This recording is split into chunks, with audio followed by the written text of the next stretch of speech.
My boyfriend won 20 million in the lottery and dumped me immediately. I was at his apartment that Saturday morning, making breakfast like I had done every weekend for the past 3 years, when he walked in with his phone clutched in his hand and his face completely white. The lottery ticket was still trembling between his fingers. "Emma," he said, not looking at me, "we need to talk. This changes everything. You understand, right? I need to be with someone who's on my level now." Just like that. No apology, no gratitude for the 3 years I'd spent supporting him through community college while working 2 jobs. He actually called me a gold digger when I started crying, said I was only upset about losing access to his money. The betrayal cut so deep I could barely breathe. What made it worse was how quickly he moved on. Within hours, he was posting photos with Vanessa Chen, this influencer he'd been following for months, announcing his lottery win and his new beginning. The comments were vicious. People I'd never met were calling me a leech, saying he'd finally gotten smart and upgraded. His mother, who I'd helped care for during her surgery last year, blocked my number. His best friend Marcus, who'd been like a brother to me, sent me a text that just said, "You had a good run." It was like our entire relationship had been erased in a single morning, replaced with this narrative where I was the villain trying to trap a newly rich man. But here's what none of them knew. 6 months ago, during one of our random conversations about what-if scenarios, I'd joked about getting a prenup even though we weren't engaged. "Just for fun," I'd said, laughing, "to protect both of us if either of us ever makes it big." He'd thought it was hilarious and signed the paperwork I'd drawn up through my cousin who's a paralegal, not realizing I'd made it legally binding. The document stated that any lottery winnings acquired during our relationship using money from our joint expenses would be considered shared property. And that lottery ticket, he'd bought it with money from our joint account, the one I'd been depositing my entire paycheck into while he focused on his studies. I had proof of every transaction, every deposit, every time I'd covered his half of the rent. I spent that first day crying on my best friend Rachel's couch, feeling like my entire world had collapsed. 3 years of love, of sacrifice, of believing we were building something together, all destroyed in seconds because of money. Rachel held me while I sobbed, letting me ramble about all the little things I'd done for him that he'd never appreciated. How I'd worked double shifts at the hospital so he could quit his retail job and focus on his classes. How I'd meal prepped for him every Sunday so he wouldn't waste money on takeout. How I'd been the one who convinced him to even buy lottery tickets in the first place, telling him it was okay to dream a little. "You know what kills me?" I told Rachel through my tears. "I actually loved him. I didn't care about the money. I would have been happy with him if he'd never won anything. But he just assumed I was like Vanessa, like I only wanted him for what he could give me." Rachel squeezed my hand and said something that changed my perspective. "Emma, you're not the gold digger here. You literally paid for everything. You were the one with gold, and he just struck lucky. Don't let him rewrite history." That's when I remembered the prenup. I sat up, wiped my tears, and felt something cold and determined settle in my chest. I pulled out my phone and sent a single text to my cousin Derek. "Remember that prenup? I need to know exactly what it covers." His response came within minutes. "Everything. Any lottery ticket purchased with joint funds during the relationship period. You want me to file?" I stared at that message for a long time. Part of me wanted to let it go, to just walk away and try to heal. But then I thought about how he'd called me a gold digger, how quickly he'd painted me as the villain, how his new girlfriend was already posting photos of their apartment, the one I'd helped furnish. "Yes," I typed back. "File it. Let's see how his karma plays out." The next morning, I woke up to 17 missed calls from Blake. 17. I listened to the voicemails while making coffee, my hands surprisingly steady. The first few were confused, asking why a lawyer had contacted him. The middle ones were angry, accusing me of being vindictive and trying to steal his money. The last one was different. His voice cracked when he said, "Emma, please, we can talk about this. Don't do this to me. You know I love you." I almost laughed at that. Love. He'd shown me exactly what his love was worth the moment those lottery numbers came up. I didn't call him back. Instead, I went to work at the hospital, put on my scrubs, and focused on my patients. My supervisor noticed I was distracted and pulled me aside during lunch. "Everything okay, Torres?" I nodded, not trusting myself to speak. She studied my face for a moment, then said, "Whatever you're going through, remember something. You're one of the best nurses we have. Don't let anyone make you forget your worth." Those words stuck with me all day. My worth wasn't determined by whether Blake wanted me. I had value completely independent of him. By the end of my shift, I had 32 text messages. Most were from Blake, but a few were from people I hadn't heard from in months. His cousin apologized for believing the stories he'd been spreading. His college roommate said he'd always known Blake was selfish, but had hoped I'd be good for him. Even Marcus sent a message saying he'd been too quick to judge. But the most interesting message was from Vanessa's best friend. "Girl to girl, you should know he's already talking about getting a place in Miami without her. Leopards don't change their spots." I saved that message. Something told me it might be useful later. 3 days after filing the prenup, I got a call from Derek. "Emma, you need to sit down for this." I was already sitting in my car outside Rachel's apartment, but I gripped the steering wheel anyway. "Blake's lawyer wants to settle. They're offering you $2 million to walk away quietly. $2 million out of $20 million. Like I was some kind of problem to be solved with a payoff. What does the prenup actually entitle me to?" I asked, my voice steadier than I felt. Derek paused. "Given the documentation you provided showing you funded the joint account that purchased the ticket, and given the terms he signed, you're entitled to exactly half, $10 million. The silence that followed was deafening. deafening. But Emma, Derek continued carefully, here's the thing. He can fight this. It could take years in court. The $2 million is guaranteed money. Right now. No hassle. I thought about it. $2 million would change my life. I could pay off my student loans, buy a house, never work a double shift again. It was more money than I'd ever dreamed of having. But it wasn't about the money anymore. It was about the principle. It was about the fact that he'd thrown me away like garbage the second he thought he didn't need me. It was about every time he'd called me a gold digger when I'd been the one paying for his life. No, I said firmly. I want what I'm owed. $10 million. Let him explain to Vanessa why he suddenly can't afford that Miami penthouse he's been promising her. The lawsuit became public within a week. Blake's lottery win had already made local news, but when the prenup story broke, it went viral. Suddenly, I wasn't just some random ex-girlfriend anymore. News outlets were calling me the woman who outsmarted a lottery winner and the nurse who had the last laugh. My phone wouldn't stop ringing with interview requests, but I ignored every single one. I wasn't interested in becoming famous. I just wanted what was rightfully mine, and for Blake to understand that betrayal has consequences. Blake, however, took a different approach. He went on every local radio show that would have him, painting himself as the victim of a manipulative gold digger who'd tricked him into signing papers he didn't understand. She knew exactly what she was doing, he told one interviewer, his voice dripping with false sincerity. She planned this whole thing, just waiting for me to come into money. That's not love, that's a con. I was restocking supplies at the hospital when a patient showed me the interview on her phone. My hands shook so badly I dropped an entire tray of syringes. Rachel found me in the supply closet 10 minutes later, sitting on the floor with my head between my knees. Don't listen to him, she said, crouching beside me. Everyone who actually knows you knows the truth. But that was the problem. Most people didn't know me. They just knew the story Blake was telling, and his version was spreading like wildfire. His mother went on Facebook and posted a long rant about how I'd manipulated her poor boy and trapped him with legal paperwork. The comments section was brutal. People were calling me every name imaginable, saying I deserved to die alone, that I was the reason men didn't trust women anymore. The breaking point came when someone found my work address and started sending letters to the hospital. The first one called me a scheming witch and included a detailed description of what they thought should happen to gold diggers. Hospital security had to get involved. My supervisor called me into her office, and for a terrible moment, I thought she was going to fire me. Instead, she handed me a cup of tea and said, "Take a week off. Paid. This will blow over, but you need to take care of yourself first." I almost cried right there in her office. That night, Derek called with an update that changed everything. Blake's lawyer just filed a counterclaim. They're alleging fraud, saying you manipulated him into signing the prenup under false pretenses. They're also claiming emotional distress and demanding you pay his legal fees. I felt like I'd been punched in the stomach. Can they do that? Derek sighed heavily. They can claim anything they want. Doesn't mean they'll win. But Emma, I have to be honest with you. This is going to get uglier before it gets better. Are you sure you want to keep fighting? I thought about giving up. It would be so easy to just walk away, block Blake's number, move to a different city, and start over. The $2 million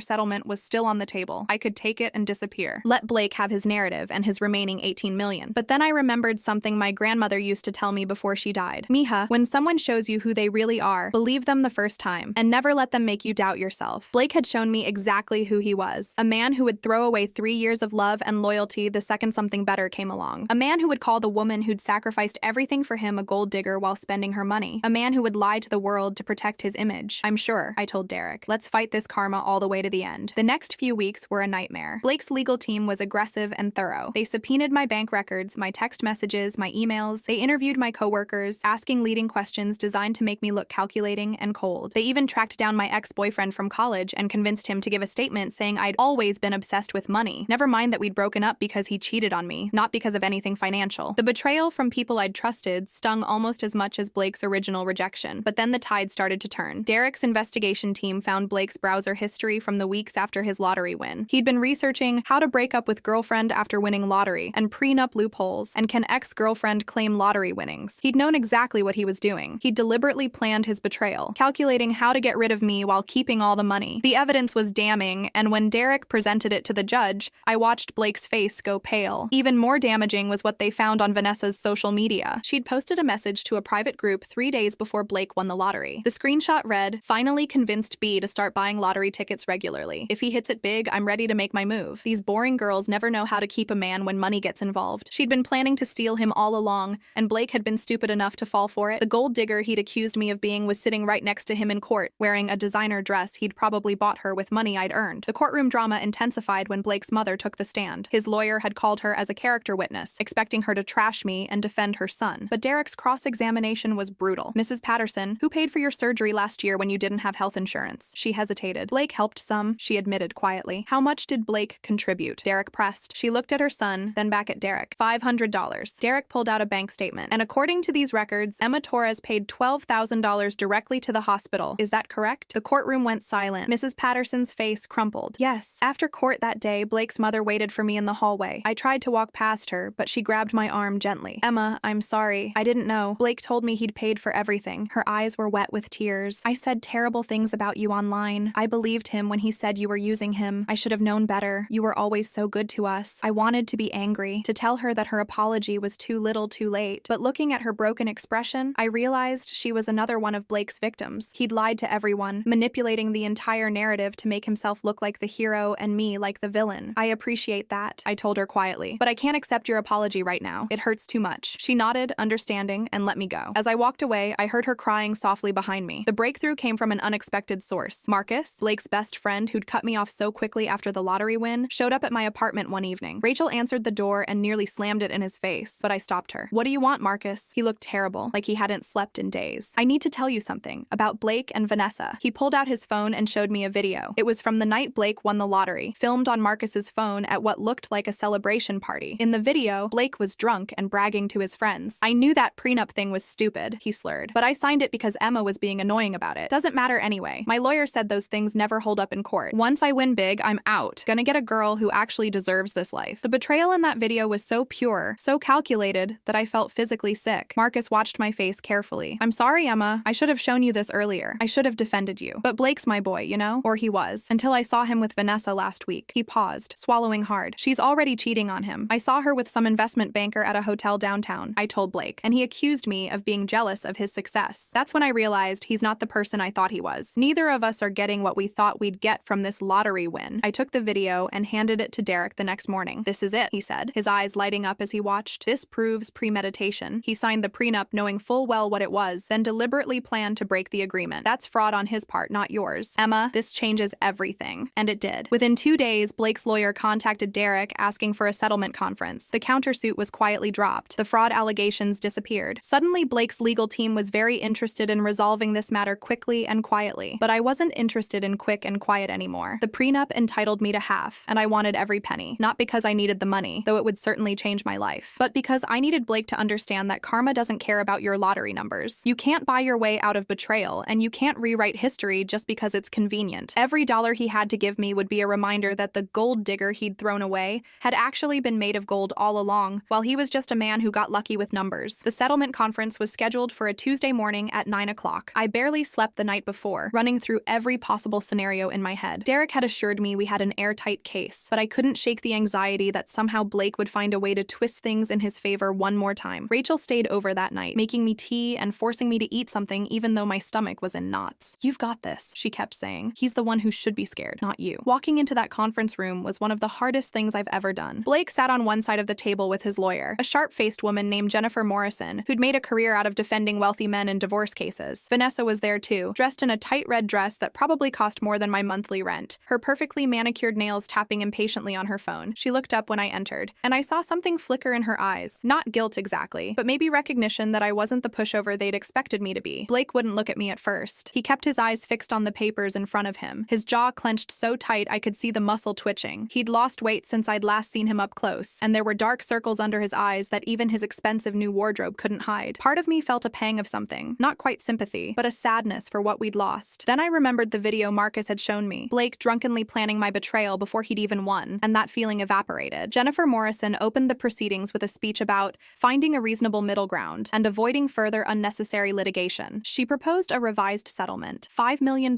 paid out over 10 years, with a non-disclosure agreement that would prevent me from ever speaking publicly about the relationship or the prenup. My client is being extraordinarily generous, she said, looking at me like I was a child who needed guidance. Given the ambiguous nature of the prenup and the potential years of legal battles ahead, I strongly suggest you consider this offer carefully. Derek didn't even let me respond. He slid a folder across the table. Inside, you'll find Marcus Patterson's video testimony, showing your client explicitly stating his intention to defraud my client by signing the prenup while planning to invalidate it. You'll also find bank statements proving Emma Torres funded 92% of the joint account from which the winning lottery ticket was purchased. Additionally, we have testimony from 3 witnesses, including Blake's own mother, confirming that Emma supported him financially throughout their relationship. The prenup is ironclad, counselor. Your client owes my client $10 million, and if we proceed to trial, we'll be adding punitive damages for fraud and emotional distress. The color drained from Blake's face. Vanessa stopped tapping on her phone and looked at him him with an expression I couldn't quite read. Jennifer Morrison's professional mask slipped for just a moment, revealing genuine surprise. She'd clearly expected us to fold under pressure, take the money and run. She hadn't anticipated that we'd have evidence of Blake's premeditation. "I need a moment to consult with my client," she said stiffly. They stepped out into the hallway, and I could hear raised voices through the door. Blake was arguing, his voice getting louder and more desperate with each passing moment. Vanessa's higher-pitched tone cut through, saying something about "my Miami penthouse, and you promised." Derek leaned over and whispered, "They're falling apart in there. Stay strong. We've got them." When they returned 15 minutes later, Blake looked defeated. Jennifer Morrison's expression was grim. $7 million. Final offer. Paid in full within 30 days. No NDA. I looked at Derek, who gave me a slight nod. We could push for the full 10 million and we'd probably win eventually. But 7 million now, guaranteed, with no years of fighting. It was a good deal by any objective measure. But something inside me resisted. Not because I needed the extra 3 million, but because accepting less felt like letting Blake off the hook. It felt like admitting that his betrayal only cost him 7 million instead of the full 10 he owed. "No," I said quietly. Every head in the room turned to look at me. "The prenup says half. Half of 20 million is 10 million. That's what I want, and that's what I'm owed." Blake finally looked at me, really looked at me, and I saw something break in his expression. "Emma, please," he said, his voice cracking. 7 million is more money than either of us ever dreamed of having. Why are you doing this? Is it really about the money, or are you just trying to punish me?" I met his gaze steadily. "You called me a gold digger, Blake. You told the world I was using you. You planned my betrayal before you even won the lottery. And now you want to know why I won't accept less than what's legally mine? Because karma isn't about punishment. It's about consequences. And you need to face the consequences of every choice you made." The room fell silent. Even Jennifer Morrison seemed at a loss for words. Vanessa stood abruptly, her chair scraping loudly against the floor. "This is ridiculous," she snapped, glaring at Blake. "You told me this would be handled by now. You told me we'd have all the money and could start our new life. I didn't sign up for this drama." She grabbed her designer purse and stormed out, her heels clicking angrily down the hallway. Blake watched her go, and for a moment I almost felt sorry for him. Almost. He was finally learning what it felt like to be abandoned by someone you thought loved you. 10 million, Derek repeated firmly. "Or we go to trial, and my client will pursue the full amount plus damages. Your choice, counselor." Jennifer Morrison looked at Blake, who had buried his face in his hands. His shoulders were shaking, and I realized with shock that he was crying. Not the manipulative tears he'd probably used on Vanessa or his mother, but genuine, broken sobs. "Fine," he whispered. "She can have it. She can have all of it. What does it matter anymore?" The paperwork took another 3 hours to finalize. Blake signed every document without looking at it, his hand trembling so badly that some of his signatures were barely legible. When it was done, Derek shook my hand and said, "Congratulations, Emma. Justice served." But I didn't feel victorious. I felt empty, hollowed out by the whole experience. 3 years of love had come down to legal documents and bank transfers. The man I'd planned a future with was now just someone who owed me money. As we were packing up to leave, Blake approached me one last time. His eyes were red and swollen, his expensive suit rumpled. "I'm sorry," he said hoarsely. "I know that doesn't mean anything now, but I am. I was stupid and greedy, and I listened to the wrong people. I threw away the best thing that ever happened to me because I thought money would make me happy, and now I have neither the money nor the happiness." I looked at him for a long moment, this man I'd loved so completely, who destroyed us both with his selfishness. "I'm sorry too," I said softly. "I'm sorry you never understood what you had until you lost it. I'm sorry you thought my worth could be measured in dollars, and I'm sorry that you had to learn about karma the hard way." I walked out of that conference room with my head high, Derek beside me discussing the logistics of transferring $10 million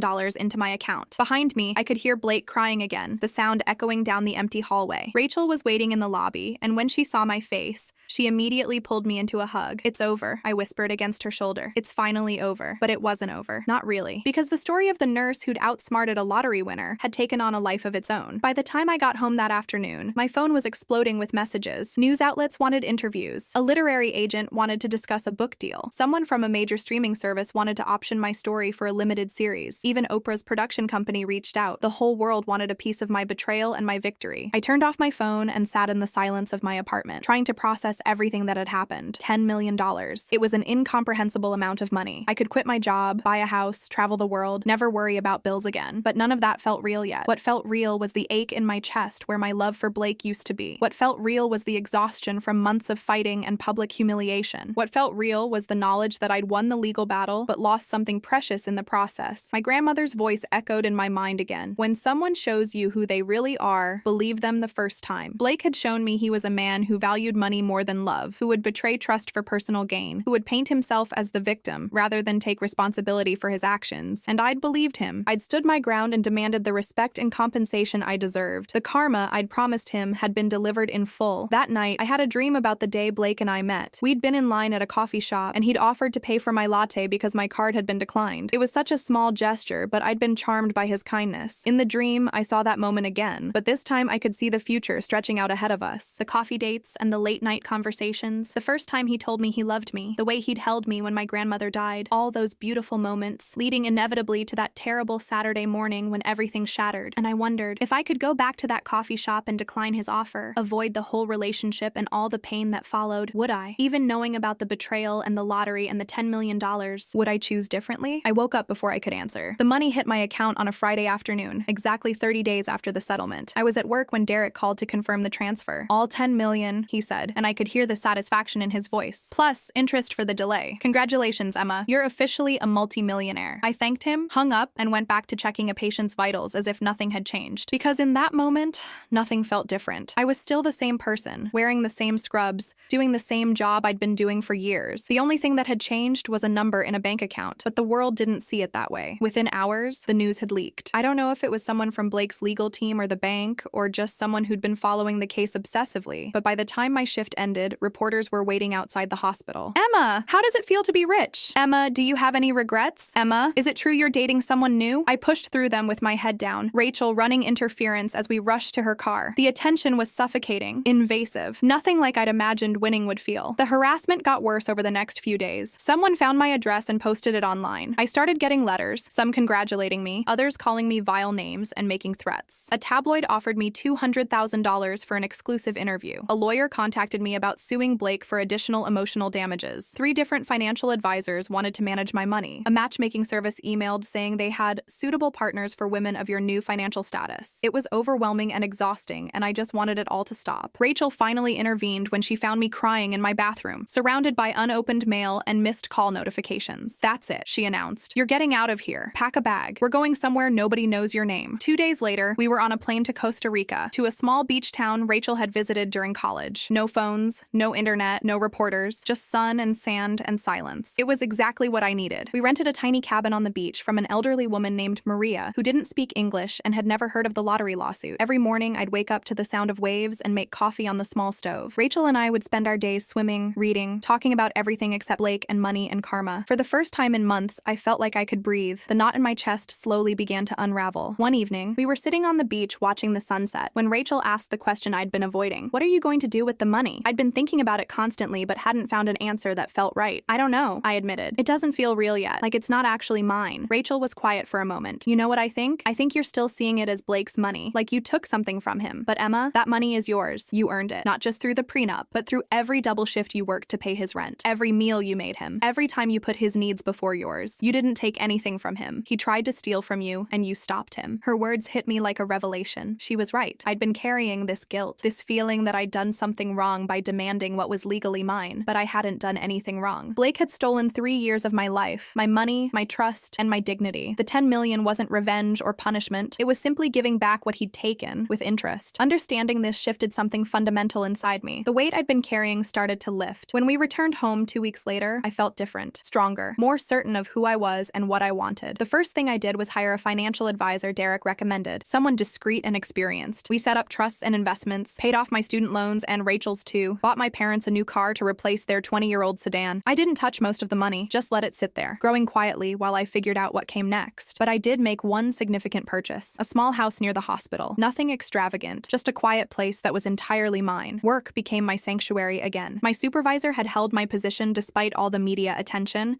and returning to the familiar routine of the hospital felt grounding. My coworkers were curious about the money, of course, but they were also respectful. They'd seen me at my worst during the lawsuit, and they'd stood by me. That loyalty meant more than any dollar amount. I threw myself into my work, picking up extra shifts, mentoring new nurses, finding purpose in caring for others. 3 months after the settlement, I got an unexpected visitor at the hospital. Blake's mother stood in the lobby, looking older and more tired than I remembered. "Emma," she said when she saw me, "I know I have no right to ask, but could we talk? Just for a few minutes?" Against my better judgment, I agreed. We sat in the hospital cafeteria over terrible coffee, and she told me everything. How Blake had burned through half his remaining money in 3 months, trying to maintain a lifestyle he couldn't afford. How Vanessa had left him the moment his bank account started shrinking, immediately moving on to a tech entrepreneur she'd met at a charity gala. How Blake had become depressed, isolated, unable to accept that his lottery win had turned into a nightmare. He asks about you, she said quietly. Wants to know if you're happy. I think he finally understands what he lost. I stirred my coffee, processing this information. Part of me felt vindicated hearing that the karma I'd promised had continued beyond the courtroom, but mostly I just felt sad. Sad for all of us, for how greed and betrayal had destroyed something that could have been beautiful. I don't hate him, I told her honestly, but I don't forgive him either. He made his choices, and now he's living with the consequences. That's not my burden to carry anymore. She nodded, tears in her eyes. You're a better person than I am. I'm his mother, and even I'm struggling to forgive what he did to you. She reached across the table and squeezed my hand. Thank you for helping me when I was sick. I never properly thanked you for that. You were more family to me than I deserved. After she left, I sat in that cafeteria for a long time,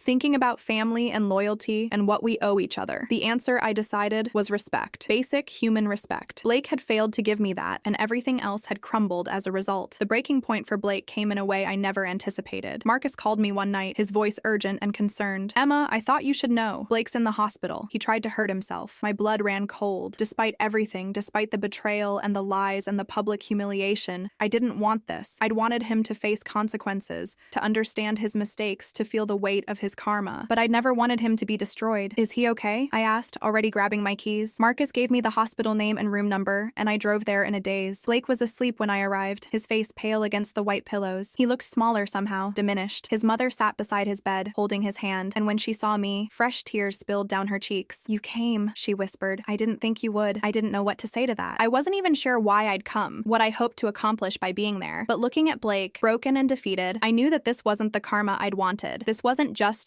This was just tragedy compounded by more tragedy. When Blake woke up and saw me standing there, he started crying. I'm sorry, he kept saying over and over like a broken record. I'm so sorry, Emma, for everything. You were right about everything. The money didn't make me happy. It destroyed me. It destroyed us. And I did it to myself. I sat down in the chair across from his bed, maintaining distance but present nonetheless. Blake, I didn't come here to accept your apology or to forgive you. I came because nobody deserves to be in this much pain, even people who've hurt us. But you need to understand something. What happened to you isn't because of the money or the lottery or even the prenup. It's because you showed your true character when you thought nobody was watching. You were cruel and calculating and selfish. Those were choices, not mistakes. He nodded weakly. I know. I've had a lot of time to think about who I really am, and I don't like what I see. His voice was barely a whisper. Vanessa took the rest of the money. She convinced me to invest in her friend's cryptocurrency startup. It was all a scam. Everything's gone. The lottery win, the dreams, all of it. Gone. A year ago, hearing this would have filled me with satisfaction. The gold digger he'd chosen over me had taken him for everything, completing the karma cycle I'd started. But now, sitting in this hospital room looking at a broken man, I just felt tired. What you do next is up to you, I told him. You can let this destroy you, or you can learn from it and become better. But Blake, that's your journey now, not mine. I can't save you from yourself. I did that for 3 years, and all it got me was heartbreak. You have to save yourself this time. I stood to leave, and he called out weakly. Emma, are you happy? Did the money at least make you happy? I paused at the door, considering the question. The money gave me security and options, but what made me happy was finally valuing myself enough to demand what I deserved. I hope you find that for yourself someday. Not the money, but the self-respect. Walking out of that hospital, I felt something I hadn't expected. Closure. Real closure. Not the legal kind from the settlement conference, but the emotional kind that comes from fully releasing someone from your life. Blake wasn't my responsibility anymore. His healing wasn't my burden. His karma had played out exactly as it needed to, teaching him lessons he could only learn through loss. And my karma, the positive kind that comes from standing firm in your worth, had given me a second chance at life on my own terms. 6 months after Blake's hospitalization, I was finally settling into my new normal. The media attention had faded, reduced to occasional online comments and the rare, "Aren't you that lottery girl?" encounter at the grocery store. I'd taken a leave of absence from the hospital to focus on something that had been growing in my mind since Costa Rica, starting a foundation to help healthcare workers facing financial hardship. Not a grand public gesture, but a quiet way to turn my unexpected windfall into something meaningful, something that honored the 3 years I'd spent struggling to make ends meet while supporting someone who never appreciated the sacrifice. Rachel was helping me set up the paperwork when my phone rang with an unknown number. I almost didn't answer, still wary of reporters, but something made me pick up. Emma Torres? A woman's voice asked. This is Detective Sarah Chen from the Fraud Division. I'm calling about Blake Patterson. Do you have a few minutes to talk? My stomach dropped. I listened as Detective Chen explained that Vanessa and her business partner had been arrested for running an elaborate investment scam that had defrauded over 40 people of nearly $30 million.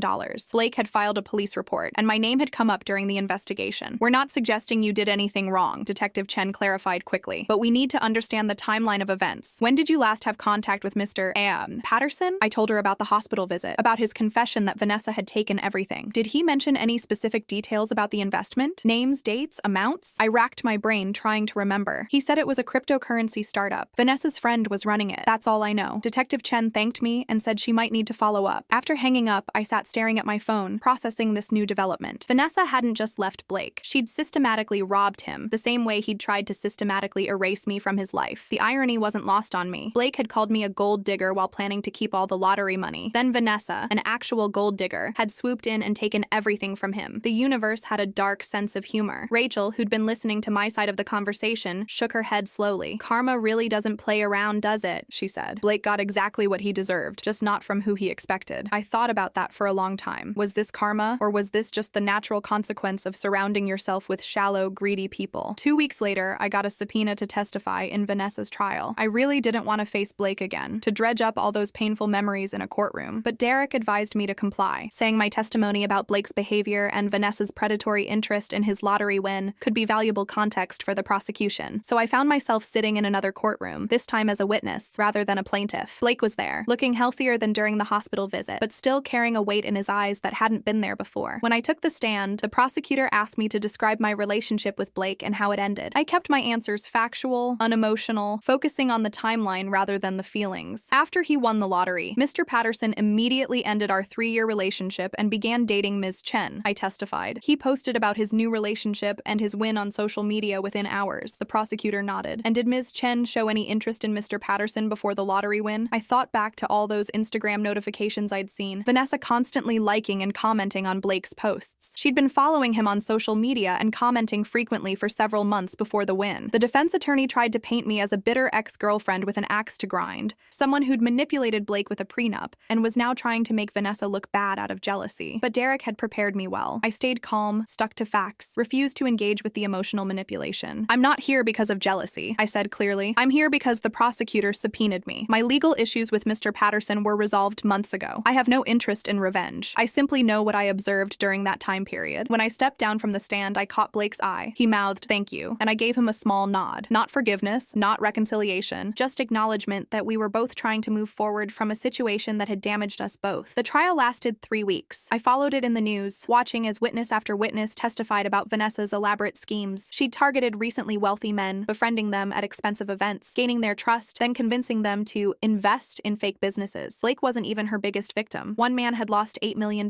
Another had mortgaged his home and lost everything. The pattern was clear and calculated. Vanessa was a professional predator, and Blake had been easy prey, made vulnerable by sudden wealth and inexperience with that level of money. When the verdict came back guilty on all counts, I felt a strange mixture of satisfaction and sadness. Satisfaction because justice had been served, but sadness because none of this had to happen. If Blake had just valued what he had, if he'd been content with our life together, none of this destruction would have occurred. The lottery win that should have been a blessing had become a curse that touched everyone involved. Vanessa was sentenced to 15 years in prison. The money she'd stolen was mostly gone, spent on maintaining her luxury lifestyle. Blake would recover nothing. Marcus called me the night of the sentencing. "He's a mess, Emma. Completely broke, living with his mother, working at a warehouse loading trucks. It's like watching someone's life in complete reverse." I didn't know what to say to that. Part of me felt vindicated that Blake was experiencing the financial struggle I'd endured while supporting him, but mostly I just felt sad about the waste of it all. "Tell him I hope he finds his way," I said finally. "But Marcus, I can't be part of his recovery. That chapter of my life is closed." Marcus understood. "I know. I just thought you should know. And Emma, I'm sorry I didn't believe you at first. You were always the good one." Life moved forward. My foundation launched quietly, providing grants to nurses and healthcare workers facing emergency expenses. The first recipient was a single mother whose car had broken down, leaving her unable to get to work. The $5,000 grant meant the difference between keeping her job and losing everything. Reading her thank you letter, tears streaming down her face in the accompanying video, I finally understood what the money was really for. Not revenge, not validation, but transformation. Taking pain and turning it into purpose. Taking betrayal and turning it into support for others. This was the real karma, the positive kind that created ripples of good in the world. I went back to work at the hospital part-time, balancing my shifts with foundation work. My coworkers noticed the change in me, a lightness that hadn't been there during the lawsuit. "You seem happy," my supervisor commented one day. "Really happy, not just okay." She was right. For the first time since that terrible Saturday morning when Blake destroyed us, I felt genuinely happy. Not because of the money, though financial security certainly helped, but because I'd reclaimed my sense of self, my worth. my understanding that I deserved respect and love and honesty. On the 1-year anniversary of the settlement, Rachel threw me a small celebration dinner at her apartment. Just close friends, people who'd supported me through the worst of it. We toasted not to winning the lawsuit, but to surviving it, to coming out stronger on the other side, to learning that self-respect isn't negotiable. As I looked around at these people who'd stood by me, who'd valued me even when I was struggling to value myself, I realized this was the real prize. Not $10 million, but genuine relationships built on mutual respect and love. Blake had traded this for money and lost both. I'd fought for what I was owed and gained everything that mattered. Late that night, after everyone had gone home, I sat on my porch watching the stars. My phone buzzed with a text from an unknown number. "I saw the news about your foundation. It's a good thing you're doing, better than I would have done with the money. I hope you know I really am sorry. Not for losing the money, but for losing you. That was the real loss. I understand that now. I hope you're happy. You deserve to be. Blake." I read it 3 times, feeling the weight of his regret. Then I deleted it without responding. Not out of cruelty, but because there was nothing left to say. He'd learned his lesson. I'd moved on. The karma had played out completely, teaching us both what we needed to learn. 2 years after the settlement, I was living a life I never could have imagined during those dark days of the lawsuit. The foundation had grown beyond my wildest expectations, helping over 300 healthcare workers with emergency grants. We'd expanded to include mental health support and financial literacy programs, recognizing that money problems often stemmed from lack of education rather than lack of income. Every month, I read thank you letters from people whose lives had been changed by a timely grant, and every month I felt grateful that Blake's betrayal had somehow transformed into this meaningful work. I'd also started dating again, something I'd resisted for a long time. His name was David, a pediatrician at the hospital where I still worked part-time. He knew my whole story because everyone did, but he never treated me like the lottery lawsuit girl. He treated me like Emma, a person with dreams and fears and a passion for helping others. Our relationship developed slowly, built on friendship and mutual respect, rather than grand gestures or passionate declarations. After Blake, I'd learned to value steadiness over excitement, honesty over romance. David gave me both. One Saturday morning, I was at the farmer's market buying vegetables when I saw him. Blake was working at one of the produce stands, wearing a simple t-shirt and jeans, his hands dirty from handling crates of tomatoes. He looked different, older but somehow more genuine than the man who'd won the lottery. Our eyes met across the crowd, and for a moment we both froze. Then he gave me a small, sad smile and a wave. I waved back. There was no anger left in me, no bitterness, just a quiet acknowledgement of everything that had happened between us. Later, as I was leaving, Blake approached me carefully, respecting my space. "Emma," he said quietly, "I wasn't sure if I should say anything, but I wanted you to know I'm doing better. Therapy, honest work, rebuilding relationships with people I hurt. I'm not looking for forgiveness or trying to restart anything. I just wanted you to know that everything you said in the hospital was right. I had to save myself, and I'm finally doing that." I looked at him, really looked at him, and saw something I'd never seen during our relationship: genuine humility. "I'm glad you're healing, Blake," I said sincerely. "I really am." He glanced at the foundation tote bag I was carrying, the one with our logo. "I read about the work you're doing. It's incredible. You're helping people the way you always wanted to help me, except now they actually appreciate it." There was no self-pity in his voice, just honest recognition. "The money went to someone who actually knows how to use it for good. That's probably how it was supposed to end up all along." We talked for a few more minutes, the conversation surprisingly easy. He told me about his job at the market, how he'd discovered he enjoyed working with his hands and being part of a small community, how his mother was proud of the person he was becoming, even though he had nothing material to show for the lottery win. "I'm happier now than I was with all that money," he admitted. "It sounds crazy, but it's true. The lottery was the worst thing that ever happened to me because it revealed who I really was, and I didn't like that person. Losing everything forced me to become someone better." I believed him, not because I was naive or because I wanted to reconcile, but because I could see the change in him. The arrogance was gone. The entitlement was gone. In their place was something more valuable: self-awareness and genuine gratitude for simple things. "I hope you continue to grow," I told him honestly. "Everyone deserves a second chance to become who they're meant to be." He nodded, his eyes glistening slightly. "Thank you, Emma, for everything. For the prenup that held me accountable, for not letting me rewrite history, for showing me that karma isn't punishment, it's just truth catching up with you. I needed to face the truth about myself, even though it hurt." As I walked back to my car, I felt a profound sense of closure. Not the legal closure from the settlement or the emotional closure from the hospital visit, but something deeper. The kind of closure that comes from seeing someone genuinely change and knowing you played a part in that transformation, even if it was painful. Blake had learned his lessons the hard way, but he'd learned them. The lottery win that seemed like a blessing had been the catalyst for growth he never would have achieved otherwise, and my refusal to accept his betrayal had been the boundary that forced him to confront himself. David was waiting at my house when I got home, making lunch in the kitchen. "You're smiling," he observed. "Good morning at the market?" I told him about running into Blake, about the conversation and the sense of peace it had given me. David listened without judgment, then pulled me into a hug. "You're an amazing person, Emma Torres. Not because you won a lawsuit or started a foundation, but because you know how to let people grow, including yourself." That night, curled up on the couch with David, I reflected on the journey me from that terrible Saturday morning to this peaceful Sunday evening. The lottery had revealed Blake's true character, yes, but it had also revealed mine. I thought about all the money I'd spent supporting Blake, money I'd earned through double shifts and sacrifice. At the time, I'd done it out of love, believing we were building a future together. When he betrayed me, I could have become bitter and closed off, could have let his actions poison my view of relationships and humanity. Instead, I'd fought for what was mine, not out of greed, but out of self-respect. And then I'd taken that settlement and used it to support others the way I'd once supported Blake. Except now it was appreciated and reciprocated through the work of the foundation. The $10 million had changed my life, but not in the way I'd once imagined wealth would. It hadn't made me happier or more confident or more valuable. Those changes had come from standing up for myself, from refusing to accept less than I deserved, from transforming pain into purpose. The money was just a tool, a resource that amplified who I already was. If I'd been bitter and vengeful, I would have spent it on shallow things, trying to fill the hole Blake left. Instead, I'd been thoughtful and generous, using it to create meaning and help others. That was the real victory, the real karma coming full circle. My phone rang with a FaceTime call from my parents, who'd retired to Florida using part of the money I'd given them. We talked about their day, their new friends, their gratitude for the comfortable life they were finally able to enjoy after decades of struggle. "We're so proud of you, Misha," my mother said, her eyes warm. "Not because of the money, but because of who you are. You took something terrible and made it beautiful." After we hung up, I looked around my modest house at the life I'd built. David in the kitchen, Rachel's coat on the hook from her visit earlier, foundation paperwork spread across the dining table, photos on the walls of patients who'd become friends, of grant recipients who'd become success stories, of a life filled with purpose and connection. This was what winning really looked like. Not a lottery ticket or a legal settlement, but a life built on respect, honesty, and genuine care for others. Blake had chased money and lost everything that mattered. I'd demanded what I was owed and gained everything worth having. The universe had a sense of humor indeed, but it also had a sense of justice. Karma didn't always look like revenge. Sometimes it looked like a person discovering their true worth. Sometimes it looked like transformation and growth. Sometimes it looked like using your pain to prevent others from suffering the same way. I walked outside to my small garden, where I'd planted flowers my grandmother had loved. The evening was peaceful, the air filled with the scent of jasmine and roses. I thought about that day in the coffee shop when Blake had paid for my latte, about how that small kindness had led to 3 years of love, and then to betrayal, and then to a lawsuit, and then to this moment right here, standing in my garden, genuinely happy and at peace. Every choice, every moment had led me here, even the painful ones, especially the painful ones, because pain had taught me my worth in a way comfort never could. Looking back, I realized I wouldn't change anything, not the relationship with Blake, not the lottery win, not even the betrayal, because without all of that, I never would have discovered who I really was. I would have continued being the person who gave everything and accepted crumbs in return, who measured her worth by how much others needed her, rather than by her inherent value. Blake's betrayal had been a gift wrapped in devastation, a harsh teacher who forced me to learn the most important lesson of all, that demanding respect isn't selfish, it's necessary, that standing up for yourself isn't revenge, it's survival, and that karma isn't something you inflict on others. It's something you create for yourself through your choices and your values. The gold digger Blake had accused me of being had actually been him all along, digging for value in all the wrong places while the real treasure stood right beside him. By the time he'd realized his mistake, I'd already moved on, already become someone who knew better than to wait for people to recognize her worth. I'd become someone who announced it clearly and demanded it consistently. And in doing that, I'd found not just financial security, but genuine happiness, meaningful work, and relationships built on mutual respect and love. That was the real lottery win. That was the karma I'd created for myself. And unlike Blake's numbers, mine would never run out. Have you ever had someone underestimate your worth only to regret it later? Have you experienced a betrayal that ultimately led you to discover your true strength? Share your story in the comments. If this resonated with you, please don't forget to like and subscribe. Thank you for being here and listening to my journey all the way to the end.